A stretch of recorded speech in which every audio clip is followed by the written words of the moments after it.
And I think while that concept of moving this kind of back end function to almost become employee facing is a bit scary to some people working in payroll, I think it's actually quite exciting because it means that anyone working in pay, reward, and benefits has become more significant. Their role has become more important to the employee experience than ever, and more important to the organisation.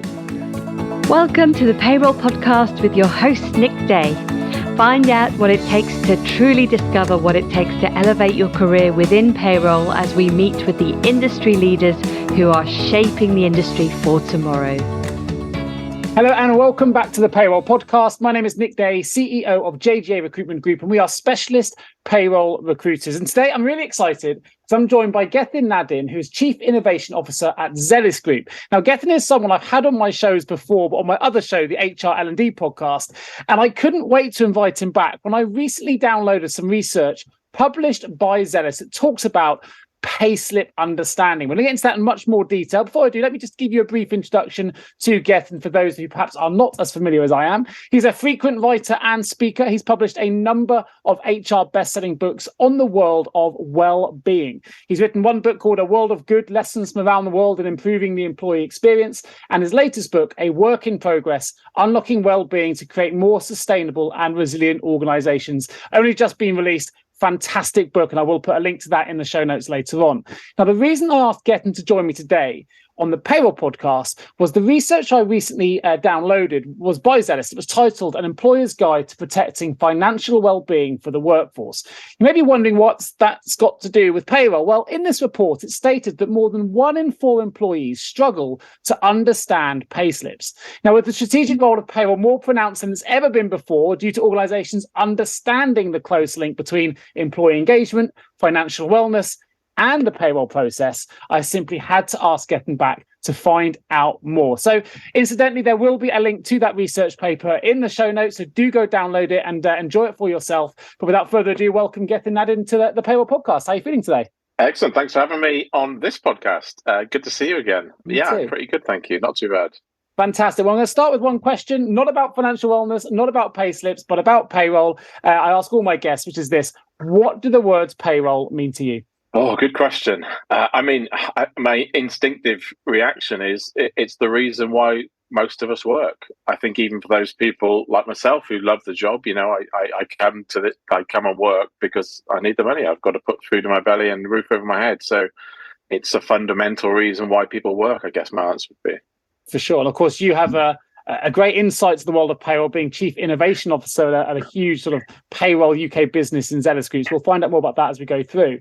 But let's talk about the research then briefly. Just you heard it in my introduction there. The research recently published by Zellis highlighted that 1 in 4 employees, I think it was 28%, struggle to understand payslips due to too many acronyms and technical terms.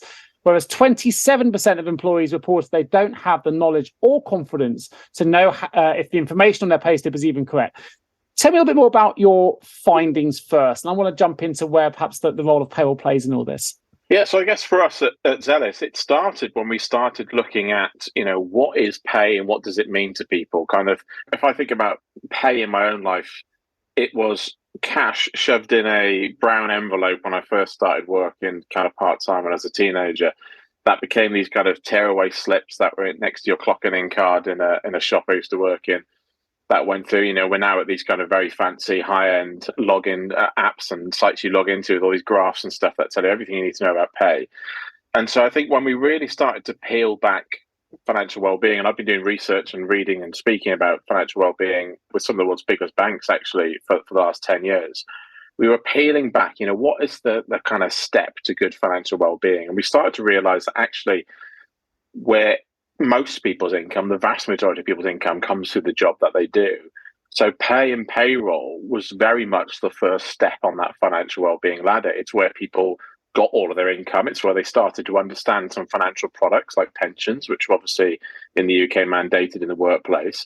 It's where people started to get most of their understanding of how things like compound interest work was through pensions. And so all of a sudden people are getting paid here. They're starting to understand financial products. And so we were like, actually, this is probably the start of the financial well-being journey. And no one ever really was speaking about pay and payroll in those terms. And so we started to commission some research to try and find out, is that right? And do people understand that very first step? And And as you pointed out, we're at the second point of this research. This is part 2 we're talking about now, but we're at this point where actually what we found out was people didn't understand their pay. They didn't understand their pay slips. They didn't know how to use them. They didn't check them regularly. And so we were like, okay, so if so many people at the moment are living for payday, and payday is this big day of the month where probably some of the worries go away for at least a day, and it's where people are understanding pay and understanding some of those financial products and getting to grips with tax and deductions and percentages, that's a bit worrying. That's a bit worrying that we're in a cost of living crisis that's been going on for a year, that will continue for at least another year. The recession might be a little bit longer than that. And actually in pay, people weren't understanding the things that we needed them to. And so the further research was looking at, so what's the impact of that? And no surprise, the impact of that was those with low numeracy were struggling even more.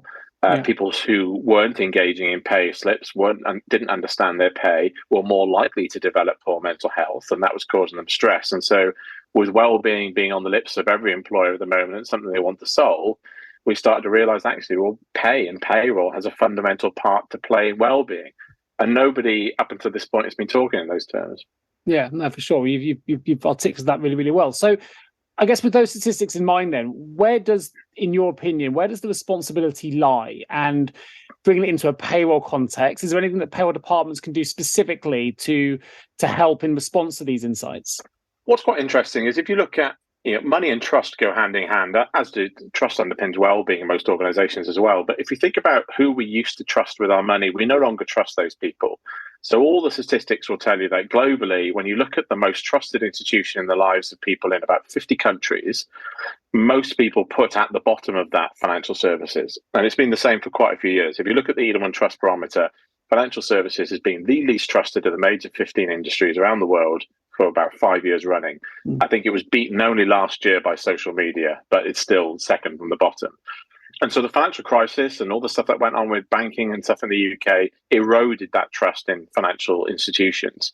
And they were the people that we trusted to give us the right information. They were the people we used to trust to be honest with us, to give us financial education, to explain financial products. And, I grew up through pensions at the start of my career. So I was there when, organizations were accused of, pensions black holes and Robert Maxwell and all that kind of stuff was in the news. And then you started hearing about bankers' bonuses and, people started to build this, actually, I don't trust these financial institutions anymore.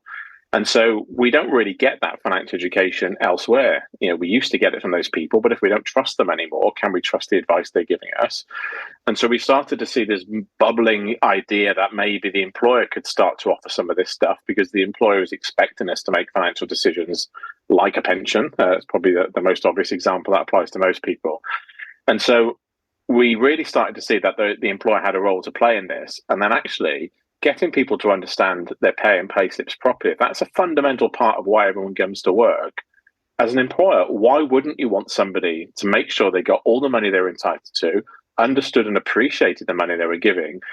Otherwise, that whole relationship at its fundamental level falls apart because that's why people come to work. People come to work for pay. So if they're not understanding pay, if they're not getting the pay they want, it's a change in how we think about pay that some people might be uncomfortable with because it starts to position this back-end function almost more front-end and more employee-facing. But again, we started to find out in our research that, when people checked their pay slips, it made them nervous and it made them scared and it made them worried. So we were like, so why isn't financial education provided at the point at which somebody's checking pay on payday when they're thinking about money, as opposed to halfway through the month when somebody probably isn't in the mindset to think about that stuff? So reaching people where they were at was really important. So communicating pay at and delivering financial education at payday and through payroll and on pay slips, we found was really, really important. And then we also started to realize that the more significant role that really good payroll provider played in giving you all the information that you could make sure you were getting paid accurately on time, so that deductions were correct, your tax code was correct. If you get commissions or you had different shift patterns, you were making sure you got paid for the work that you did. And again, we were finding out that people weren't able to identify whether their pay was accurate. They weren't able to even make some pretty simple calculations about these are the shifts I've worked this month that should translate into X amount of money, and does that match with the pay slip that I've got? And if we look back at when all the major banks started to go mobile, what we started to see is, anyone who can remember that far back, to check your balance, you'd have to go into a branch, phone them up, or get one of those little slips to a cash machine that would tell you didn't have enough money to do whatever you wanted to do. When mobile banking came in, overdrafts in this country went right down. So the more visibility people had over their finances, the better able they were to manage those finances. And so we're in the same world now with payslips. We're actually, moving from that brown envelope with a couple of notes in it to where we are now. We have this information that we can give people to get them to be fully informed. We've got people at a better place than they've ever been before to identify those areas and to check. But they weren't checking it. And as you said, those people who were checking it then were telling us they didn't understand it. And again, we started to understand, at what point does somebody ever get sat down and explained what national insurance is? It doesn't happen in school. It comes through work, so that should happen in the workplace. It's through payroll, so why isn't that happening at pay? Why aren't we letting people understand what is a national insurance contribution? Why does the government need it? What's it going to pay for? And so our research kind of highlighted all these reasons why actually pay was a really big part of financial well-being, and that employers probably needed to do more, especially during a cost of living crisis, to support people to understand their pay and make more forearmed to spot errors and make sure they were paid accurately. Something I think particularly I'd be interested in your take on this is on the innovation side of things here, Gethin. Something that comes to mind when you gave me that response is, we're moving into a world of automation and software changing the landscape that we live in. And there's a lot of nervousness that has been for a couple of years or longer, really, within the payroll market space in particular, about automation taking over the need to be knowledgeable in the world of payroll. It could be argued then, based on the response you've just given there, that actually you've given a great case as to absolutely why payroll knowledge is more critical than ever, because of that close link it now has with employee experience, employee engagement, financial wellness. Because if the payroll professional at the end of that phone or wherever it is that business can't sit down and tell you what these deductions are, then we've got a communication problem. I know the statistics itself in the report, and it said 13% of employees said they're anxious about their finances and even really uncomfortable about even looking at their payslips, which you talked about. But it sounds to me like payroll departments then, if they have that knowledge, they can do an awful lot to help alleviate some of that anxiety, and that really plays into that strategic element of payroll, which is supporting employee engagement. Yeah, and I think that's a really good example. I mean, you look at all automation and how AI is going to change anything. It's going to remove process and admin, right? And technology is far less likely to make mistakes than a human does. That's pretty well documented. But there's a very human side to this that you've just pointed out that people still need to get grips with. And, getting to understand change in legislation, how that translates to you and your workforce.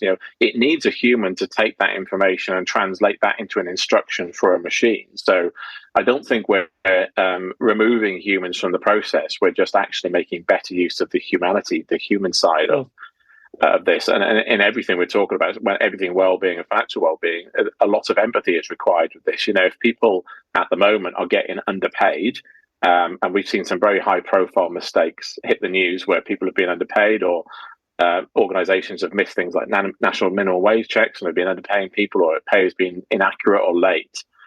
It's really emotive, right? If you get to payday, and at the moment, the data telling us that, I think Lloyd's found out a couple of months ago that most people in this country, about 86% of people in the UK, have got less than £500 in savings.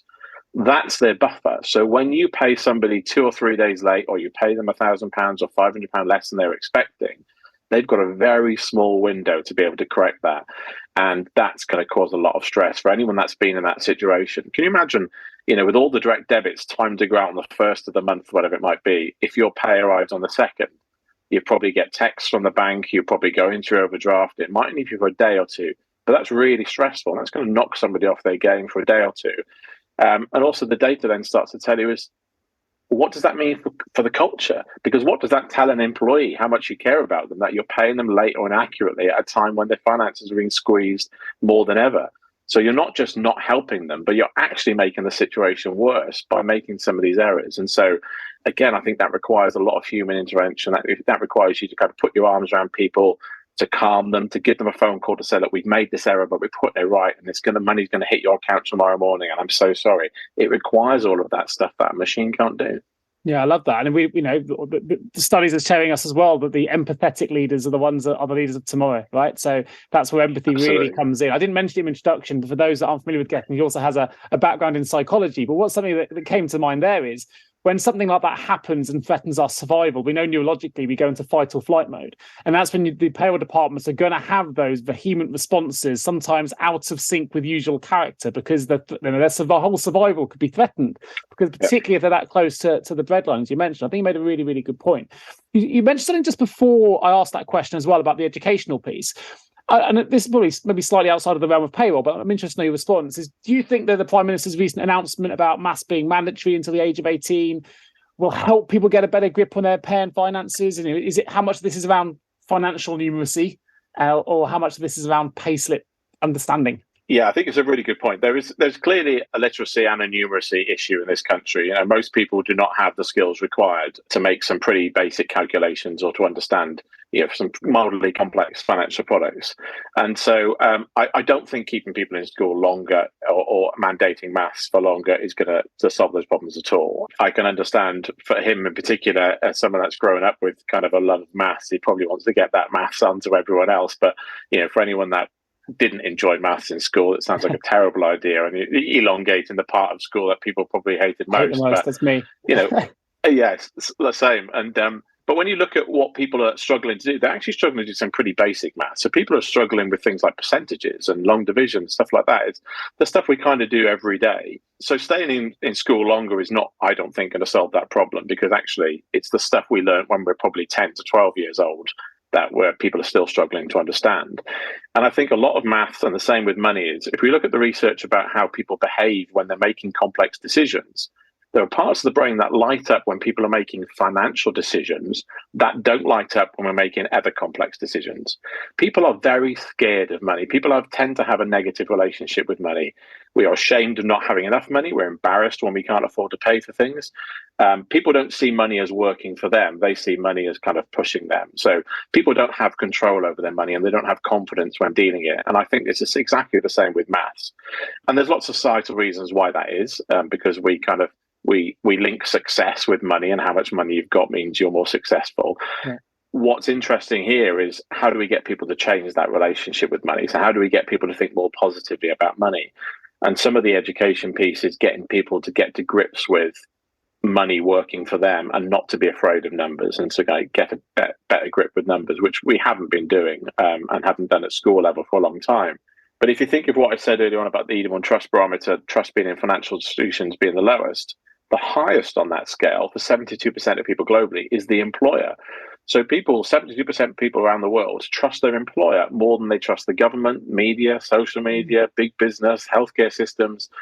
And so we're really leaning in on that trust to basically say, no, you trust me, and I'm going to give you a bit of advice or education.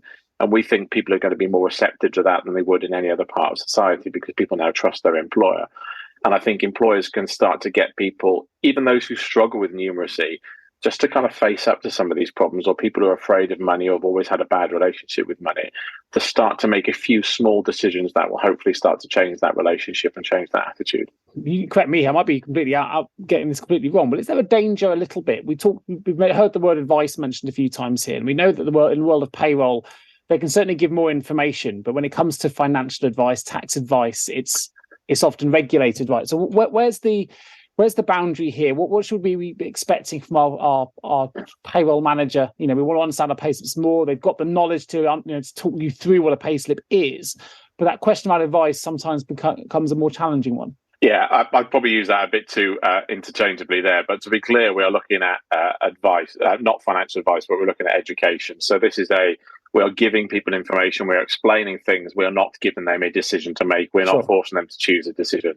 So some of the ways we've done this at Zellis, for example, we've just allowed really simple things. So when you hover over your NIC deduction, we don't just say NIC means national insurance contributions. We explain to you, well, what is that? And why does it? And why does the government need that? And where's that money going? Nice. Because we don't tell people that. When people are growing up, they don't see this kind of stuff. They might see national insurance and say that's a tax and it's a government tax. But why don't we explain to them what the health and social care levy is going to be doing and how that's going to benefit maybe them in the future? And from an employer's point of view, importantly, why aren't we explaining that, this is a government decision, this is not the employer? And I've worked with lots of employers over the last 12 months where when the health and social care levy came in and then some of it disappeared, when we saw those changes, employees were phoning up payroll saying, why have you made this deduction? And it's like, well, we haven't made it. The government's made it. And you haven't read that or seen that stuff in the news. And so I think we needed to explain some of those things a little bit better. We assume people have a level of understanding in this country when it comes to things like their finances and numeracy, that they don't. And the data we've done through these research proves that, people with low numeracy skills are more likely to feel stressed by their pay, more likely to not check it, far more likely to not understand it. So that numeracy is driving this kind of almost probably scaredness or nervousness to really engage in pay slips. And so we kind of want people to get a better relationship with money. And we think by doing that through pay, just getting people to understand small things. And I give some really good examples of how we've seen this wider for consumer bases, things like credit scores. So credit scores, we all know them because of changes in the market and new providers that have entered. It's now free. You can get your credit score checked easily. You can download an app, and within about 2 minutes, you'll see your credit score, and it will be fairly accurate based on real life data that the system gets. When I grew up, we never used to have that. You have to pay £15-20 a month to get access to your credit, or pay a kind of £10 fee to see your credit report. So those cost barriers have been removed. And so more people should now be checking their credit score and checking it regularly, because we've removed those cost and time barriers to be able to do that. Yet the data tell us the still majority of people don't check their credit score within a 6 or 12-month period. And so much of the decisions we make financially rely on credit scores. So our mortgages, our loans, and not just whether we get the loan or not, but how much interest in some cases you will pay on those loans. So actually, it's a really simple thing for somebody to do and get familiar with. That's going to benefit them in the future and get them better deals and get them better loans. But people still don't do some of that stuff. But when you start to look at the data coming out of America, where people are encouraged at school age to check credit scores, or at college and university, 20 years later, the finances of that state increase. So people's financial well-being gets better 20 years after they got to grips with credit rating. And so we start to see there's all this evidence actually for these very small behaviors we can encourage somebody to do start to mount up. And so we think through Payslip, we're not trying to replace a financial advisor. We're not trying to replace even the money advice service or money helper in the UK, these big government-sponsored bodies. We're just trying to give people small bits of information that the data tells us if we give them those small bits of learning over a long period of time, they'll retain more information. So just getting somebody familiar with, how does emergency tax code work? What is national insurance? Why is this deduction being made? And at that point where somebody might be looking at their payslip online and getting that anxious feeling, thinking, I didn't get paid as much as I expected because maybe my overtime's coming next month or whatever. How do I deal with that? Well, actually, that's the point of crisis. That's where we should be offering help. That's where we should give people the opportunity to be able to click a button and speak to a debt counsellor or advisor if they need to, rather than just leaving it up to them all the time to find these things. So it's reaching them at the point that they're going to be most interested, that they're looking, and they probably need more help.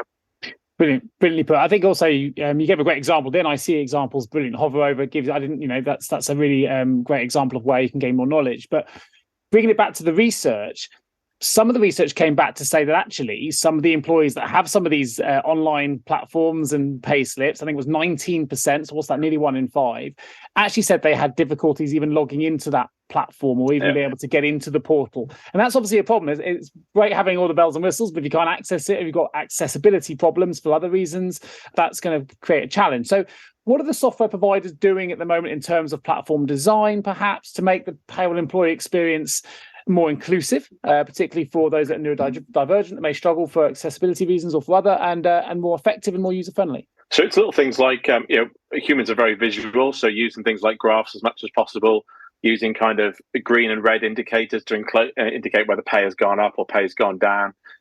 Really easy to follow graphs so somebody can see over a period of time if their pay has changed. Really, really interesting for people like me who's salaried and I have pretty stagnant pay.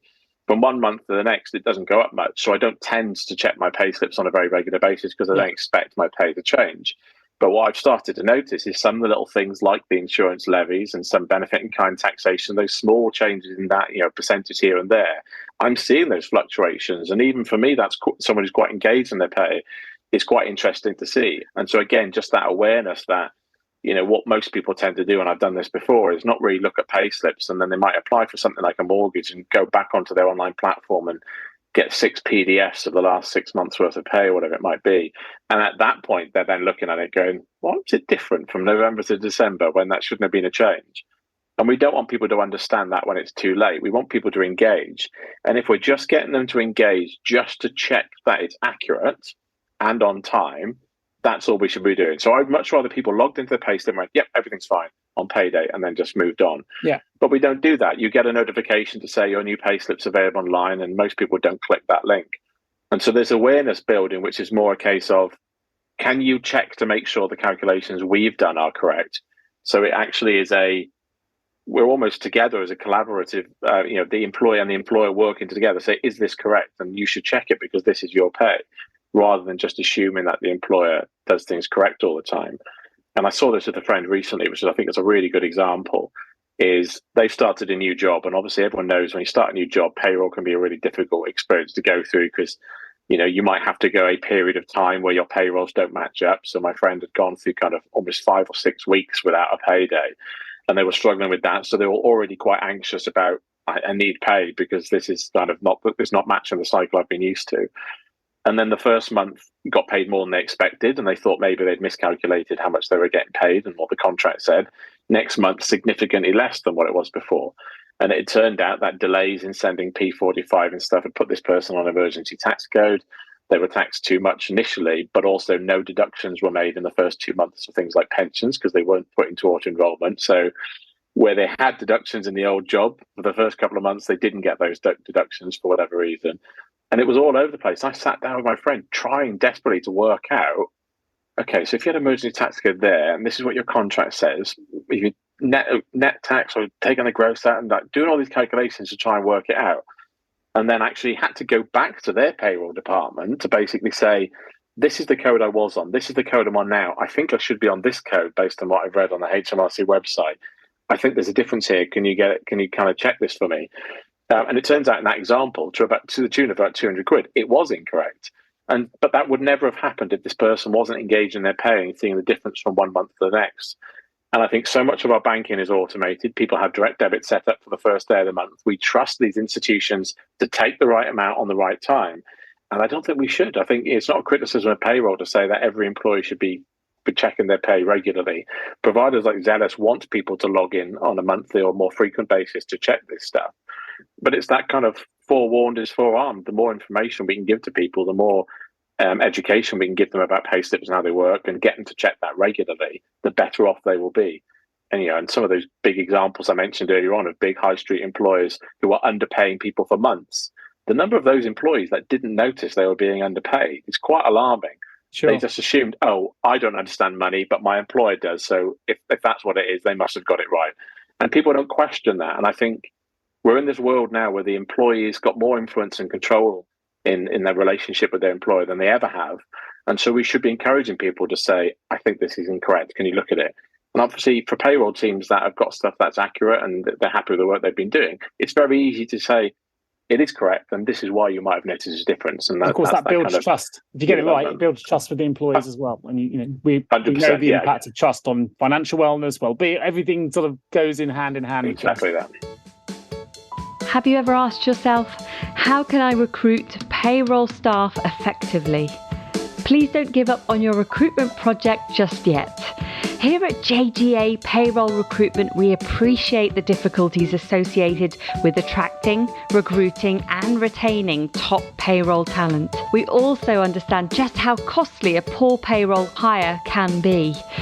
JGA Recruitment are a niche payroll recruitment agency who will partner with you to resource payroll candidates who will improve both the accuracy and efficiency of your payroll department. Contact us today on 01727 800 377 or visit jgarecruitment.com to find out more. I think something worth highlighting, though, there's going to be a lot of people listening to this in the world of payroll who actually they haven't we'll be careful with my language here, but they haven't necessarily adopted a interactive payslip process yet. They're still working on the traditional payslip method. Now, we know the payroll is evolving.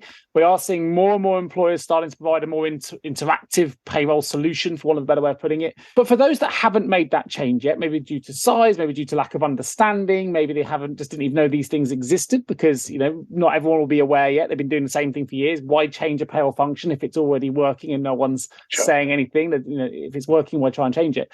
But what key advantages can be gained from moving from that traditional paper-based PDF payslip process to a more interactive experience? First of all, it's more awareness. So that example I gave of mobile banking earlier on, the reasons why people's overdrafts went down is because they were checking their balances more regularly. They didn't have to go to a cash machine, pick up the phone, or visit a branch. So we removed those barriers to getting people to check. And the more often people check, the more likely they are to spot errors and things like that. So fundamentally, it allows them to do that. It gets people to understand their pay. And this is obviously something our research really highlighted, that even for those people who check regularly, people don't really understand their pay. And so if they don't understand what gross means, if they don't understand why there's a benefit in kind taxation, if they don't understand what national insurance means, where else are they going to understand this stuff? Where else is somebody going to get that information? Because if you go and Google a definition for national insurance and things like that, you get so many different answers at the moment. So again, we're tapping in on the trust that the employee has with their employer at the moment. And as I mentioned, they trust them more than they do banks and building societies and even new banks and online banks. And so actually we're maximizing on if they trust you, then putting this stuff in front of them, that's gonna resonate more than it does if their bank put it in front of them. And so I think part of that, those new platforms are allowing people to understand pay better than they had before. And I will fully admit that until we started working with Zellis and I started getting my pay slips and seeing the pay slips that we do through Zellis, I understood pay more than I did before we started working with Zellis. And it's kind of weird because I've been working in benefits for 20 years. So I've seen deductions and things like that. But again, we see it in the benefits world. Unless we talk about this stuff, unless we sit in front of somebody and explain these things, how do they know? Like we kind of make this assumption that people understand. Like if I said to anyone listening to this podcast now, what does national insurance mean and what does it pay for? Specifically, what does it pay for? Most people might know as adults, but where did we get that information from? Can anyone ever remember who told you that or where you gathered that from? I suspect it's probably through pay at some point, or when you were 16, you got your national insurance card, and that became, when I grew up, that was ID to prove you were over 16 for stuff. Yeah.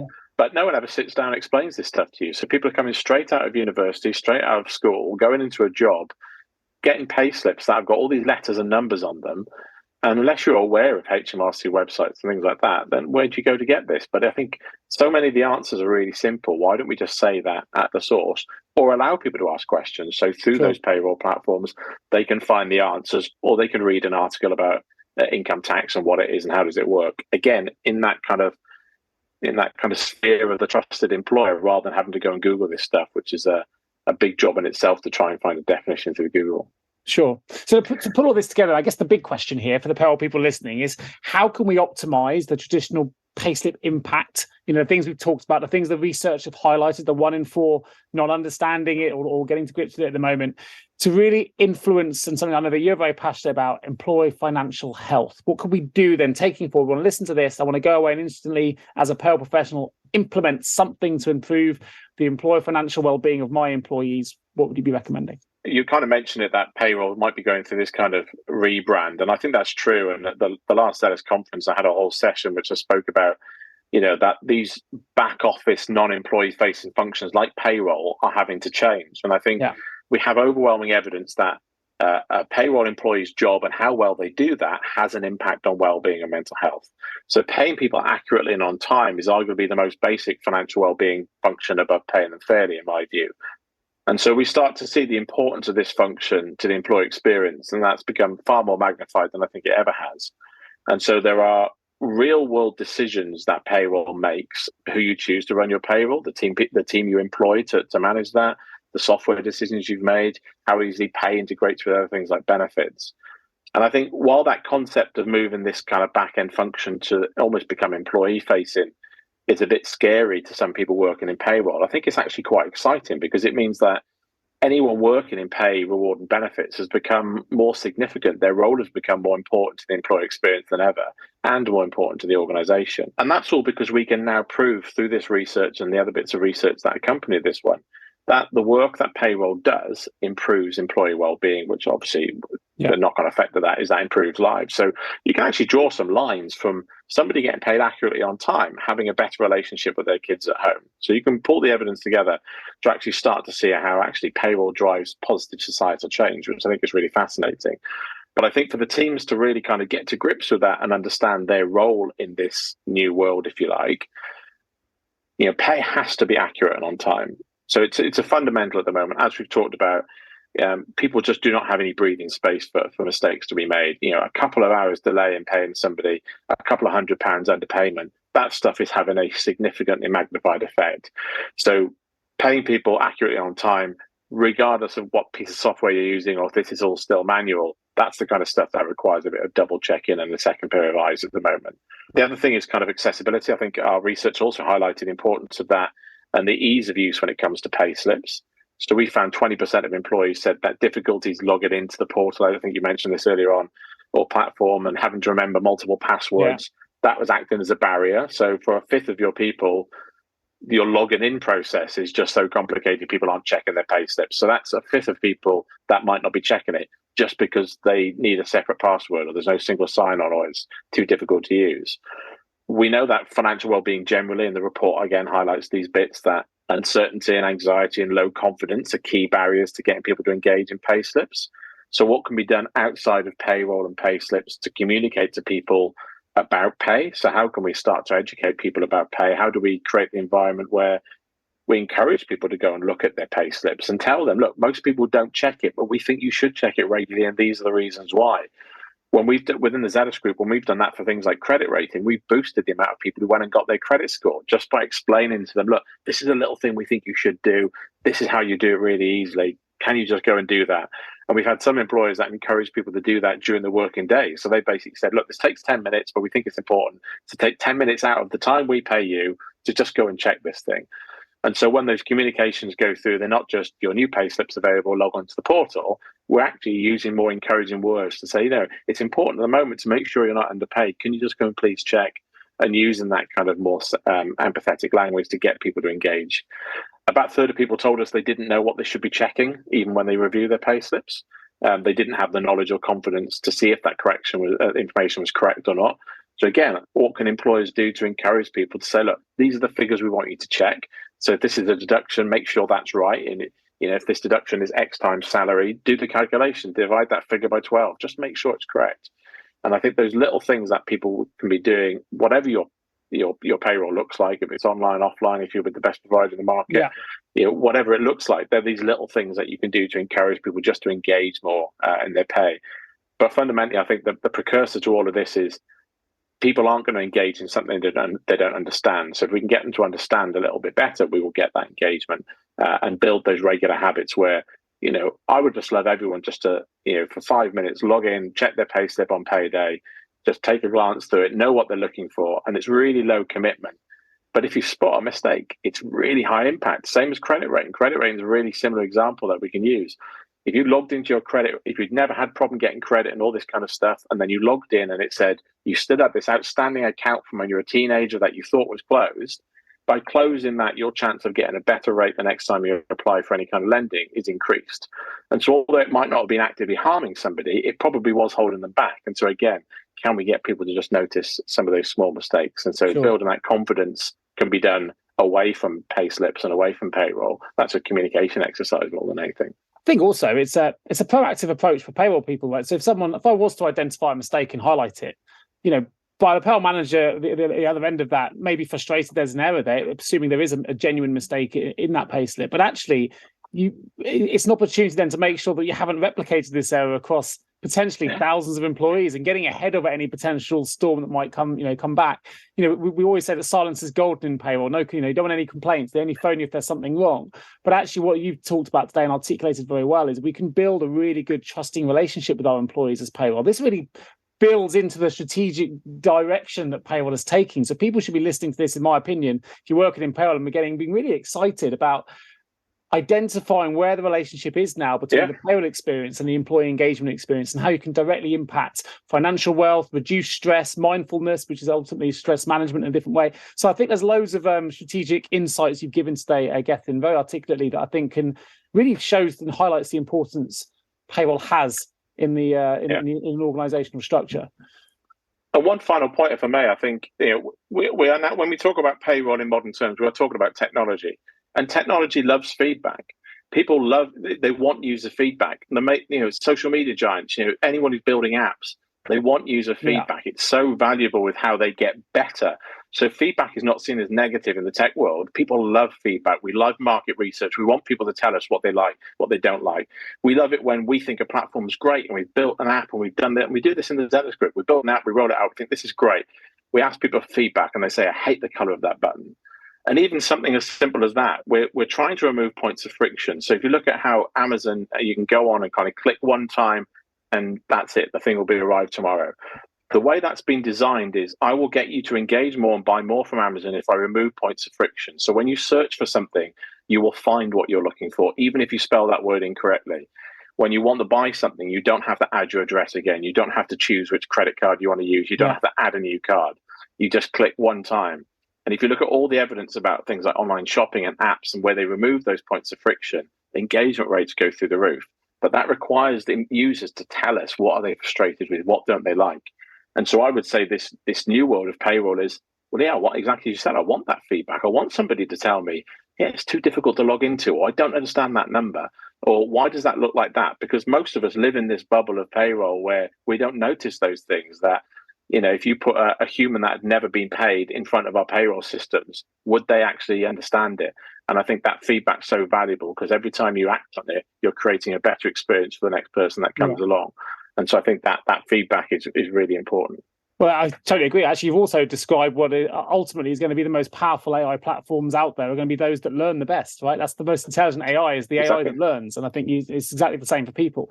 I don't want to lose the opportunity as well. And we've done a whole show on this, and I'll put a link in the show notes to the HR podcast that we also recorded. But you have also released a brilliant new book called A Work in Progress, Unlocking Wellbeing to Create More Sustainable and Resilient Organizations. Now, I want to bring this to light because we know that reward and well-being, we've discussed it today, are responsibilities that certainly in my world of payroll recruitment, we're seeing merge and immerse themselves more and more and more into the day-to-day responsibilities of what I would call the modern payroll manager, right? So it's not just about paying people anymore. It's much more holistic than that. So I wondered if you could, Gethin, just tell us a little bit more about the book and how it might actually help the modern payroll professional, because we need to be resilient. We need to be more sustainable. It's a fantastic book. I've read it. It was on my shelf here. Gethin very kindly sent me a copy a few months ago. So I do recommend it. But the reason I'm highlighting it is I actually think it has it could have a really powerful role to play in for payroll professionals as well. And I'd advise that payroll people listening to this do read it if they can. But if you can tell us a bit, that'd be great. Yeah, so the book's based on 600 different bits of research. So I've probably read 1,000 or more to get to that 600. It's based on about 150 hours worth of consultancy with more than 100 employers around the world about well-being. And if you look at all the evidence about what well-being at work is, it's far less about the things you can go out and buy and more to do with the things you do as an employer and the decisions you make. And it is far, far more in the micro decisions you make than it is the big stuff.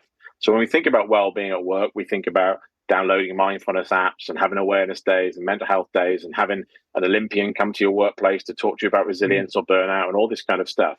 But actually the data is telling us all the time, it's little things like, am I getting recognized for a job well done? Do I have purpose at work? The benefits I get and the remuneration I get. And it's basically this, how is the organization and the decisions it makes delivering this we care about you message that people really want for work?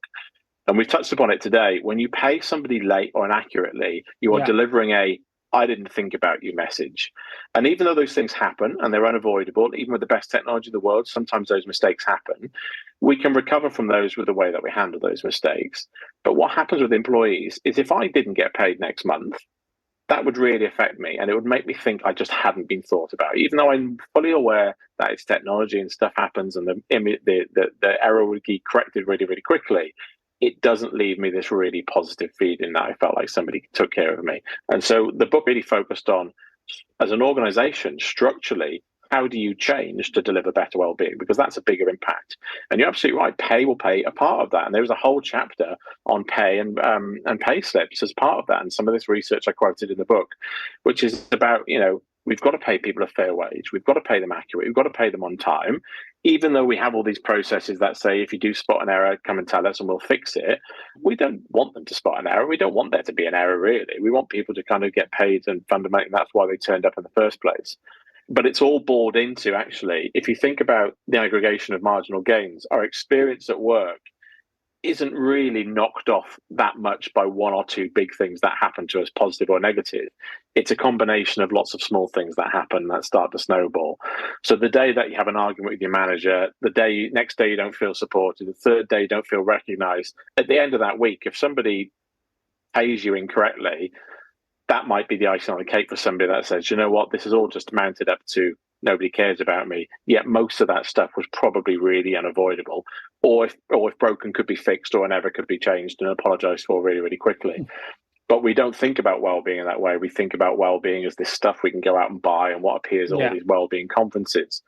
And I think that's what's really powerful for people working in payroll, is actually we can start to draw those lines between, if you do your job correctly and you do your job well, the impact on your people can be really, really significant. And so, I would say that whether somebody thinks they're in well-being or not, if they just have responsibility over managing people or managing a function, there's probably something in this book that will show how we can all just put our arms around well-being and deliver it. It's not just HR's job to do.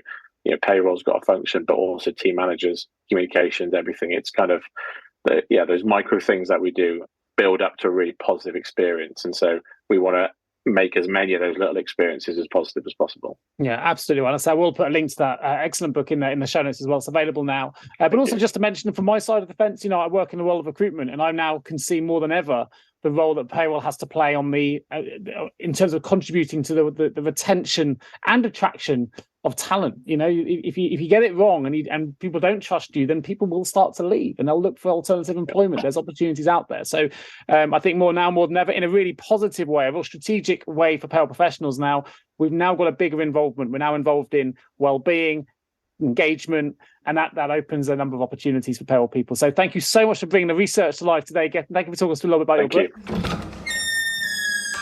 Entering the vault.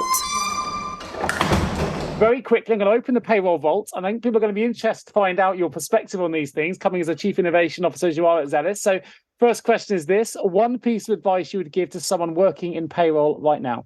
I mean, it's purpose. I think there's the stuff I've talked about today. I think we're able to give people working in payroll a new purpose. So, moving from this back-end admin function to something that's far more engaged into the employee experience. We've got customers at Zellis that are doing some really interesting things through pay.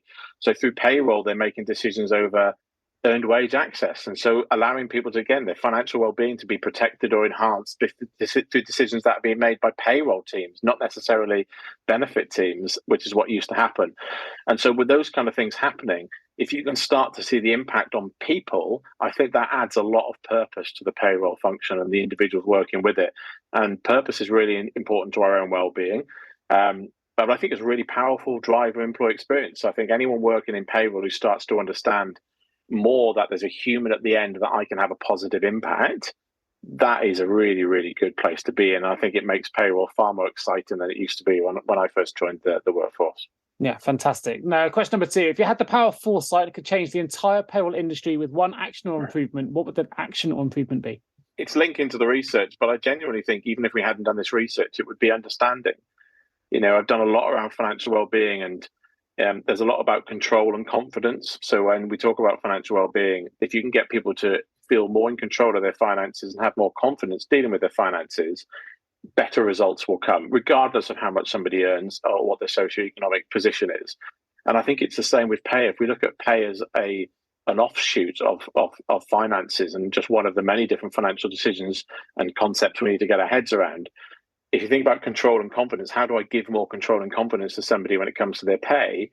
It's going to be that if I put a pay slip in front of them, they see a tax code and they know it's right, and they know what a tax code is, and they see those deductions and that they're all correct.